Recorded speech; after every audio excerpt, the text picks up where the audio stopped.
Jain friend India prime में आप सभी का स्वागत है। फ्रेंड्स, यूजीसी नेट हिंदी साहित्य संबंधी जो आपका पेपर जो सेकंड पेपर है उसमें जो यूनिट 5 है वो आपका हिंदी कविता विधा से संबंधित यूनिट है और उसी में हमारे पाठ्यक्रम में नेट के पाठ्यक्रम में निराला जी की 6 रचनाएं महत्वपूर्ण जो रचनाएं वो लगी हुई हैं। देखिए क्रमशः अगर इनकी रचनाओं के बारे में बात करें तो उसमें जूही की कली है और जागो फिर एक बार, ये दोनों ही रचनाएं एक काव्य संकलन जो कि परिमल है, परिमल जो कि 1930 में काव्य संकलन इनके द्वारा आता है, तो ये परिमल में दोनों ही जो रचनाएं इनकी संकलित है। इनके अलावा सरोज स्मृति, राम की शक्ति पूजा, तो सरोज स्मृति भी रचना और राम की शक्ति पूजा, ये दोनों हमारे पाठ्यक्रम में है और ये दोनों इनके 1938 में जो अनामिका का संस्करण है 38 से 39 मिलता है, जिसमें भी अगर देखें तो अनामिका के संस्करण में जो है स्मृति जो इनकी शोक गीत पे लिखी गई सरोज स्मृति रचना है और राम की शक्ति पूजा, ये दोनों संकलित है। इनके अलावा कुकुरमुत्ता और बाधुना नाव इष्ट ठाव, इसमें जो कुकुरमुत्ता रचना है वो कुकुरमुत्ता करके एक रचना तो 1941 में आता ही है, साथ ही साथ वो कुकुरमुत्ता नाम से ही स्वतंत्र तौर पे देखें तो एक अपना काव्य संकलन भी आता है। तो वो जो कुकुरमुत्ता काव्य संकलन है उसमें 1943 में कुकुरमुत्ता कविता को उसमें शामिल किया गया है। इनके अलावा बाधुना नाव इष्ट ठाव बंधु जो इनकी रचना है वो 1950 का जो अर्चना का काव्य संग्रह आता है उसमें इसको संकलित किया गया है। यहाँ पे आपको ध्यान देना है कि इनकी जो रचनाओं में एक अनामिका नाम की काव्य संकलन में अनामिका में इनका सरोज स्मृति, राम की शक्ति पूजा इनको सम्मिलित किया गया। तो अनामिका के एक नहीं बल्कि 2 संस्करण आए थे। अनामिका के संस्करण में बात करें तो एक 1923 में प्रकाशन में आया था और दूसरा संस्करण जो है 1938 में आया था।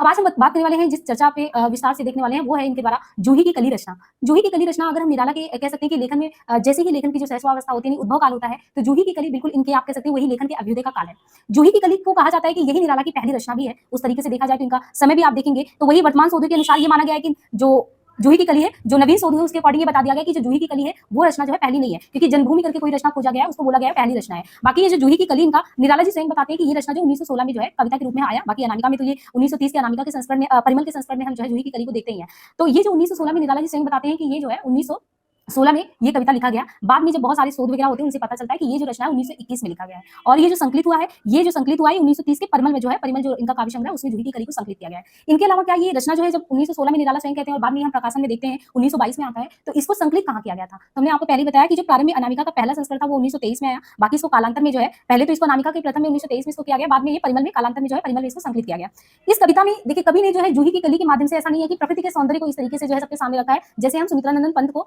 देखते हैं कि वो प्रकृति के सुकुमार कवि हैं, प्रकृति के बहुत नजदीक अपने आप को पाते हैं। और कहीं ना कहीं हम छायावादी स्तंभों में चाहे वो निराला हो, महादेवी वर्मा हो, जयशंकर प्रसाद हो, है ना, या पंत हो, इनको हम इसी रूप में देखते हैं कि वो समय रोमानियत का समय था और सौंदर्य बोध का समय था। तो हो सकता है कुछ वही चीजें जो है जूही की कली में भी जो है लेखक ने उसी चीज को, उसी प्रसंग को उठाया हो, परंतु इसकी विषय वस्तु अलग है उनसे। ये एक प्रेम कविता है जिसमें निराला जी जो है जूही की कली में जो नायिका है, यानी एक फूल की जूही की जो कली है उसको नायिका के रूप में दिखाया है और मलयानिल जो समीर है, हवा है, उसको नायक के रूप में यहाँ पे प्रस्तुत किया है। बहुत ही अच्छे से, जैसे आपको लगता है कि बिल्कुल मानवीयकरण अलंकार के द्वारा एकदम जीवंत कर दिया गया है कि एक तरफ इनका प्रेम यानी वो जूही की कली जो है और मलयानिल वो जो समीर है, उनके स्पंदन के, उनके स्पर्श से पूरे आप कह सकते हैं कि इस तरीके से वातावरण को तैयार किया गया है जूही की कली में कि उन्हीं के प्रेम को यहाँ पे दिखाया गया है। तो इस कविता में कवि ने जूही की कली को खिलने के प्रसंग को मानवीकरण अलंकार के माध्यम से बहुत ही सुंदर दृश्यों से जो है हमारे समक्ष रखा है। इसमें कवि ने जूही की कली को नायिका और जो पवन अर्थात मलयानिल है उसको एक नायक के रूप में दिखाया है और साथ ही साथ इसमें कह सकते हैं ना कि प्रेम, श्रृंगार और भोग का जो समन्वित चित्र है वो देखने को मिलता है। अच्छा, इसके प्रसंग में एक बात बताना जरूरी है कि जब ये निराला जी ने इसको जो है अपनी कविता को जूही की कली को छापने के लिए भेजा था तो महावीर प्रसाद द्विवेदी जी ने सरस्वती जो पत्रिका है उसमें इसको छापने से मना कर दिया था। उनको ये रचना थोड़ा सा ये लगा कि कुरूपता से भरा या श्रृंगारिक भावना से ज्यादा उत्प्रोत, जो किसी भी व्यक्ति के कामोद्योग को एक तरीके से आप कह सकते हैं कि वो उत्तेजित कर सकता है। तो उन्हें लगा कि उस समय आपने देखा होगा कि जो सरस्वती पत्रिका है वो एक तरीके से समाज सुधार जागरण का काम कर रही थी, तो उस समय ये चीज लगा कि नहीं, ये कविता जो है सरस्वती में छपने लायक नहीं है। तो ऐसा प्रश्न जो है सुनने में, क्योंकि ये बार-बार एग्जाम में पूछा जाता है, तो इसलिए हमने इसका जिक्र करना यहाँ पे उचित समझा। अब देखिए ये जो कविता है जूही की कली को कवि ने एक गृहिणी नायिका के रूप में दिखाया है कि कैसे वो जूही की कली जो है बिल्कुल जो उसका मलयानिल यानी दक्षिण भारत में कहते हैं कि जो है दक्षिण भारत में मलयानिल का नाम कि वहाँ पे जो समीर चलता है और जो चंदन की वहाँ पे सुगंध होती है उसको लेके आता है और जैसे जूही की कली पे जो हवाएं आए उसके स्पर्श से जो स्पंदित होती है, तो मतलब एक जीवंत करके कि जैसे बिल्कुल कलियों पे हवा गुजर रहा है, तो उनके प्रेम को इस तरीके से दिखाया है कवि ने यहाँ पे। तो ये जो है कहते हैं कि जूही की कली जो है गृहिणी नायिका के रूप में मलयानिल जो है उसको छोड़ के चला जाता है, तो एक तरीके से बहुत ही गहरी निद्रा में सो जाती है, फिर हवा का झोंका तेजी से आता है, तो बहुत ही मतलब आपको लगेगा कि हाँ पूरा जीवंत वातावरण कर दिया है, हालांकि प्रकृति के माध्यम से ही, लेकिन कहीं ना कहीं ये जो है प्रेम के जो स्वभाव को है यहाँ पे उसी चीज को यहाँ पे दिखाया गया है। इसके बारे में ये भी कहा जाता है कि ये जो है निराला की जो जूही की कली है ये मुक्त छंद की पहली कविता है। मुक्त छंद को एक तरीके से उस समय रबड़ छंद या केचुआ छंद भी कहते थे और इनकी ये जो रचना, इस कविता की तुलना जो है किट्स की जो तुलना है नाइटिंगेल इससे भी किया गया, यानी किट्स की नाइटिंगेल से भी जो है जूही की कली की रचना की जो है तुलना की गई है। ये कविता सतरंगी किरण के रूप में भी स्वीकृत किया गया है और बाकी हमने बताया कि कैसे जो है जूही की कली यहाँ पे नायिका के रूप में आती है, बिरहड़ी नायिका के रूप में, और मलयानिल उसे नायक के रूप में यहाँ पे हमारे समक्ष आता है।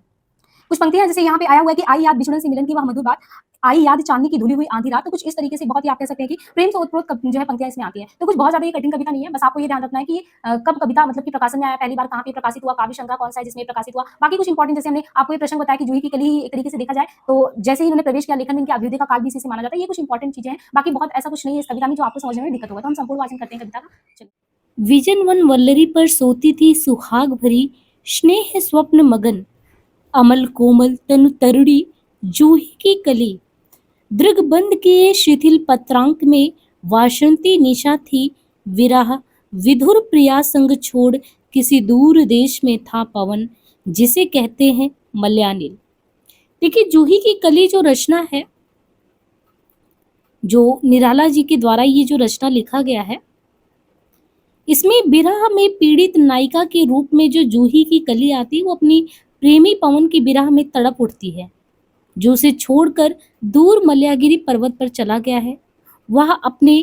प्रेमी के स्वप्न में भी खोई रहती है कि कब उसका प्रेमी आएगा और उन दोनों का मिलन होगा। मलयागिरी पर्वत पर दूर उसका प्रेमी यानी जो समीर है, वायु, वो उसे छोड़कर चला गया है। उसके प्रेमी को भी जब पवन को ये याद आता है कि कहीं नायिका को हमने, अपनी जो प्रेयसी है उसको हम दूर छोड़कर आए हैं, जब इस चीज का उसको आभास होता है तो वह अपनी प्रेयसी से मिलने के लिए तड़प उठता है और वह अपनी प्रेयसी जूही की कली से मिलने के लिए चल पड़ता है। तो यहाँ पे देखिए निराला जी ने इस तरीके से एक बिंब बांधा हुआ है प्रकृति के नजदीक कि कैसे एक जीवंतता महसूस होता है मानवीय करण अलंकार के साथ। आपको ऐसा प्रतीत होता है कि क्या जूही की कली एक नायिका हो सकती है और जो उसपे हवा का जो स्पंदन स्पर्श होता है क्या वो नायक के रूप में हो सकता है। तो यानी यहाँ पे आप देखिए प्रकृति का बहुत ही जीवंत चित्रण जो है निराला जी ने प्रेमाभिव्यक्ति भी की है। जब उसे ये याद आता है, आई याद बिछुड़न से मिलन की वह मधुर बात, आई याद चांदनी की धुली हुई आधी रात, आई याद कांता की कंपित कमनीय गात, फिर क्या पवन उपवन सर सरित गहन गिरि कानन, कुंज लता पुंजों को पार कर पहुंचा जहां उसने की केली, कली खिली साथ सोती थी जाने कहो कैसे प्रिय आगमन वह, नायक ने चूमे कपोल बोल उठी वल्लरी की लड़ी जैसे हिंडोल, इस पर जागी नहीं चूक क्षमा मांगी नहीं, निद्रालस बंकिम विशाल नेत्र मूदे रही, किंबा मतवाली थी यवन की मदिरा पिए,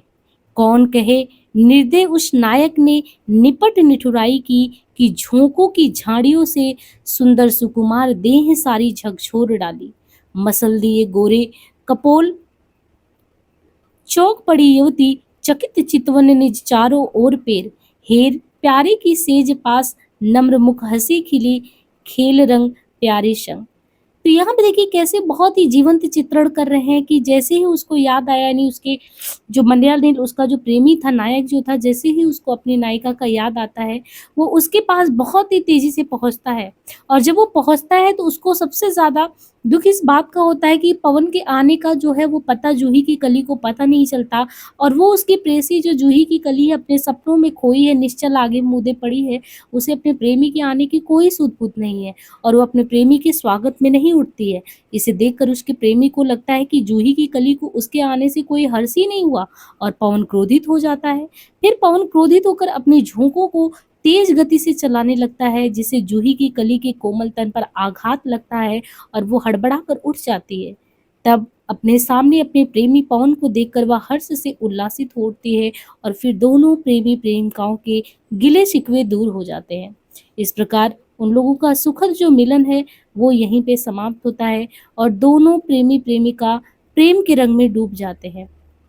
तो इस तरीके से जो ये सूर्यकांत त्रिपाठी निराला जी ने जो ये रचना लिखा है मानवीय करण, आप कह सकते हैं पूरी जीवंतता के साथ जूही की कली की कैसे एक नायक बन के पवन जो है उसको आता है, जूही एक नायिका के रूप में होती है। तो इनके प्रेम को इस तरीके से प्रस्तुत किया है कि आप प्रकृति में उस प्रेम को देख सकते हैं। अगर आप देखना चाहें आपकी दृष्टि तो हर एक चीज में आपको प्रेम का स्वरूप दिखाई देता है। यही वो कविता है जिसको जब वो श्रृंगारिक का आरोप लगा के जो है द्विवेदी जी जब इसको ये छपवाने के लिए गए थे तो उसको जो है इन्होंने छापने से इनकार कर दिया था। ये जूही की कली ही रचना है। तो आज के लिए हम इतना ही, मिलते हैं जल्दी नेक्स्ट पार्ट में किसी और रचना के साथ। चैनल पे पहली बार आए हो तो सब्सक्राइब जरूर कर लीजिएगा। आज के लिए इतने।